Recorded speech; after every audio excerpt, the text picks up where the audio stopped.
प्रचार यंत्रणा आणि प्रचार सभा नियोजन उद्यापासून चालू होईल. आज मला त्याच्याबद्दल काही फारसं सांगता येणार नाही. उद्यापासून ऑर्गनाईज होईल.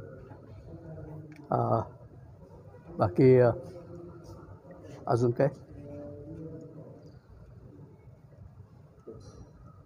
प्रत्यक्ष उमेदवार प्रचाराला कधी येतील? त्यांची तारीख ठरेल.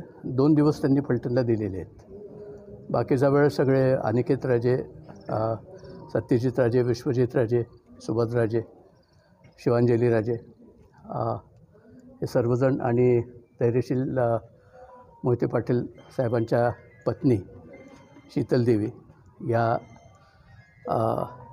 ही धुरा सांभाळणार. मी आहेच, पण मला बाहेर आहे.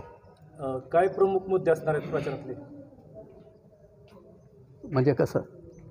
समोरच्या उमेदवाराच्या बद्दल नाही, उमेदवाराबद्दल आमचं निगेटिव्ह आम्ही काही बोलणार नाही.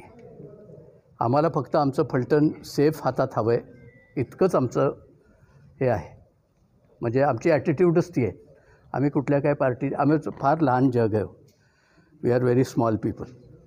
आमचं जगच फार लहान आहे आणि आमचं जग दहशतमुक्त असावं एवढंच आमचं भूमिका आहे. कारणानं कामाच्या चुकीच्या केसेस होऊन, पोलीस स्टेशन मॅनेज करून, कुठला तहसीलदार आणि हे मॅनेज करून, खोट्या केसेस लोकांच्यावर टाकून, माझ्यावरसुद्धा झाली होती. धैर्यशील मोहिते पाटलावर आत्ता होती आहे 302ची. हा प्रकार योग्य आहे का? तुम्हाला पत्रकार म्हणून काय वाटतं? चौथा स्तंभ जो लोकशाहीचा आहे तो कुठंतरी अडकला आहे. कर्णाचं चाक अडकलं होतं तसं. त्याच्यामुळं ह्या प्रसंग आमच्यावर भांडण्याचा येतो आहे किंवा या संघर्षाचा येतो आहे. भाषणादरम्यान आपण बोलला की रामाचा आशीर्वाद आहे. कोणत्या रामाचा आशीर्वाद आहे? रामरायाचा. रामराया. माझं नावसुद्धा रघुनाथ आहे. राम काय रघुनाथ काय एकच की. आम्ही आमचं साथ मिळणार. महाराज साहेबांची म्हणजे कुठल्या? मालोजीराजेंची. श्रीमंत रामराजेंचा आशीर्वाद असल्याशिवाय आशीर्वाद नसेल कदाचित, पण त्यांच्या इच्छेविरुद्धसुद्धा आम्ही लढणारच आहे. अनेक कार्यकर्त्यांची इच्छा होती की श्रीमंत संजीवराजे नाईक निंबाळकर यांना उमेदवारी मिळावी, तर उमेदवारी मिळाली नाही. तर काही कार्यकर्ते आपले नाराज आहेत, तर त्यांची नाराजी कशा बंद होतात? नाही आहेत कोणी नाराज. प्रत्येकाला जे काय साध्य करायचं होतं ते साध्य कदाचित होईल. चांगलं सगळं कार्यकर्त्यांनी काम व्यवस्थित केलं तर साध्य होईल. महायुतीचे जे विद्यमान उमेदवार आहेत त्यांनी असं सांगितलं आहे की मी भूमिपुत्र असल्यामुळे, स्थानिक असल्यामुळे मला फलटण तालुक्यातून 1 लाखाचं मताधिक्य मिळेल. त्या अनुषंगाने आपली काय प्रतिक्रिया आहे त्यांच्या? एका तासाला 1 लाख कोटी जसे येतात तसलाच प्रकार आहे हा, असं मला वाटतं. 2 प्रश्न आहेत. फलटणमधून आघाडी किती असेल फलटण कोरेगावमधून? आणि दुसरा प्रश्न आहे, जे आता काही कार्यकर्ते तुम्हाला सोडून गेलेत, जर निवडणुकीनंतर पुन्हा आले तर त्यांच्यासाठी दरवाजा उघडा आहे का तुमचा?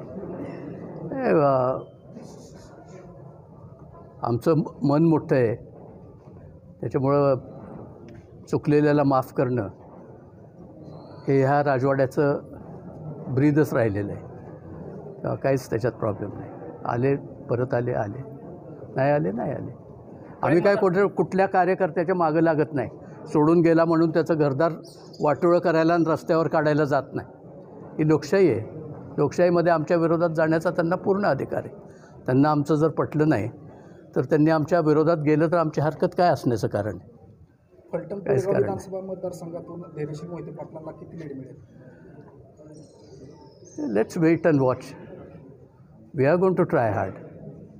आम्ही गप्प बसणार नाही आणि आम्ही पूर्ण प्रयत्न करणार. आमदारकीप्रमाणेच इलेक्शन लढवणार आणि जास्तीत जास्त लीड मोहिते पाटलांना देण्याचा आम्ही प्रयत्न करणार. त्याचं कारण आम्हाला आमचा तालुका सेफ ठेवायचा आहे, दहशतमुक्त ठेवायचा आहे. तुम्हाला पत्रकारांनाच मी एक प्रश्न विचारतो, मलठण का वाढलं नाही ते आधी सांगा, नंतर मला बाकीचे प्रश्न विचारा. तू पत्रकार आहे? अच्छा. माझी काय चूक आहे? मी प्रश्न विचारलेला योग्य आहे ना?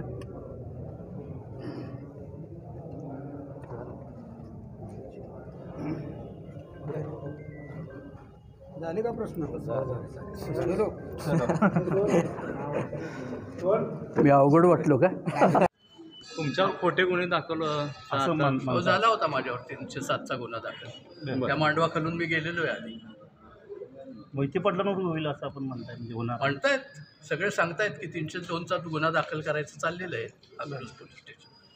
राजे म्हणून आम्ही जन्माला आलो, पण आम्हाला मेकॅनिकची भूमिका करावी लागली असं आपण काय कारण आमच्या आजोबांनी करून ठेवलेलं सगळं खाऊन टाकलं पुढाऱ्यांनी.